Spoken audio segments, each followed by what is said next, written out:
महाराष्ट्र में आज नामांकन वापसी का आखिरी दिन था। इस बार के चुनाव में जिस तरह बागियों ने अपने तेवर दिखाए, उसके बाद से हर सियासी दल के लिए बागियों को बनाना एक बड़ी चुनौती थी। तो दूसरी तरफ महायुति गठबंधन ने इस बार के चुनाव में सीएम योगी पर बड़ा दांव दिया। जानकारी के मुताबिक बीजेपी की तरफ से सीएम योगी आदित्यनाथ सबसे ज्यादा रैलियां करेंगे। आखिर यूपी के सीएम महाराष्ट्र में कैसे गेम चेंजर साबित हो सकते हैं, इस रिपोर्ट से जरा समझिए।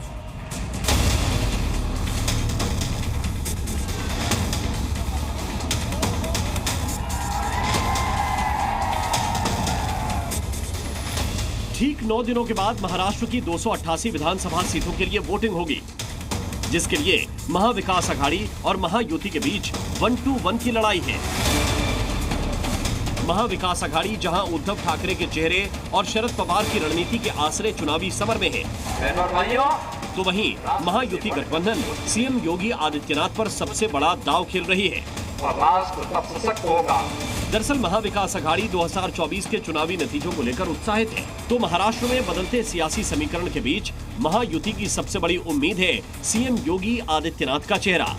हाल ही में खत्म हुए हरियाणा चुनाव में सीएम योगी फैक्टर काफी असरदार रहा और बीजेपी गठबंधन के हर कैंडिडेट को इस बात का अंदेशा है कि सीएम योगी उनकी चुनावी नैया को आसानी से पार कर देंगे। महाराष्ट्र चुनाव में विजय के लिए बीजेपी ने अपना मेगा प्लान तैयार कर लिया है। प्रधानमंत्री नरेंद्र मोदी तमाम व्यस्तता के बावजूद 11 रैलियां करेंगे। केंद्रीय गृह मंत्री अमित शाह की 20 रैलियां होनी है। बीजेपी अध्यक्ष जेपी नड्डा पार्टी के कामकाज के अलावा 13 रैलियों को संबोधित करेंगे। तो वहीं उत्तर प्रदेश के मुखिया सीएम योगी आदित्यनाथ की सबसे अधिक 22 रैलियां होंगी। जाहिर है हर सीट पर सीएम योगी आदित्यनाथ की जबरदस्त डिमांड है। केवल बीजेपी ही नहीं बल्कि सहयोगी दल शिवसेना शिंदे और एनसीपी अजित के उम्मीदवार भी चाहते हैं कि उनके लिए सीएम योगी आदित्यनाथ चुनावी बिगुल फूके, ताकि हर सीट पर चुनावी हवा को अपने पक्ष में किया जा सके। राष्ट्र से बढ़कर के कुछ नहीं हो सकता, कुछ नहीं हो सकता।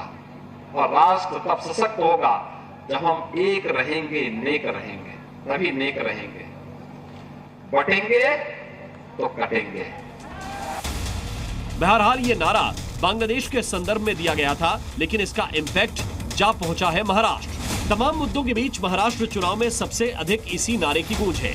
मुंबई की सड़कों पर सीएम योगी के इस नारे का पोस्टर लगाया गया। साफ है सनातनी इमेज, कुशल एडमिनिस्ट्रेटर की छवि और अपराध को लेकर जीरो टॉलरेंस की पॉलिसी की वजह से सीएम योगी आदित्यनाथ की लोकप्रियता काफी अधिक है और बीजेपी गठबंधन इसका अधिक से अधिक फायदा उठाना चाहता है। वहीं समाजवादी पार्टी ने महाराष्ट्र चुनाव के लिए 9 मुस्लिम उम्मीदवारों को मैदान में उतारा है, लेकिन महाविकास आघाड़ी चाहती है कि समाजवादी पार्टी 2 सीटों को छोड़कर अपने प्रत्याशियों का नामांकन वापस ले और इसकी सबसे बड़ी वजह है महाविकास आघाड़ी में वोटों के बंटवारे का डर। महाराष्ट्र चुनाव में इस बार टिकट ऐलान और उम्मीदवारों को लेकर अंतिम वक्त तक खींचतान जारी रही। न सिर्फ गठबंधन में सीट शेयरिंग को लेकर फैसला टलता रहा, बल्कि टिकट बंटवारे के बाद तकरीबन हर दल को बागियों का विरोध झेलना पड़ा। नॉमिनेशन वापस लेने की आखिरी तारीख तक सभी दल के टॉप लीडरशिप अपने अपने नाराज उम्मीदवारों को मनाने में लगे रहे।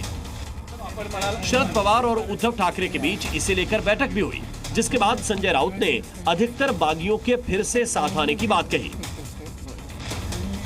हम 90 लड़ेंगे या 105 लड़ेंगे, यह हमारा मकसद नहीं है। हम महाविकास आघाड़ी है और महाविकास आघाड़ी बनकर लड़ेंगे। तो वहीं बीजेपी कुछ हद तक कई बागियों को मनाने में कामयाब भी रही। बोरीवली सीट से अपना पर्चा दाखिल कर चुके पूर्व सांसद गोपाल शेट्टी ने अंतिम समय में अपना नामांकन वापस लिया। बहरहाल अब महाराष्ट्र में नामांकन वापस लेने की प्रक्रिया पूरी हो चुकी है। सभी दलों में बागियों की भी एक लंबी लिस्ट है।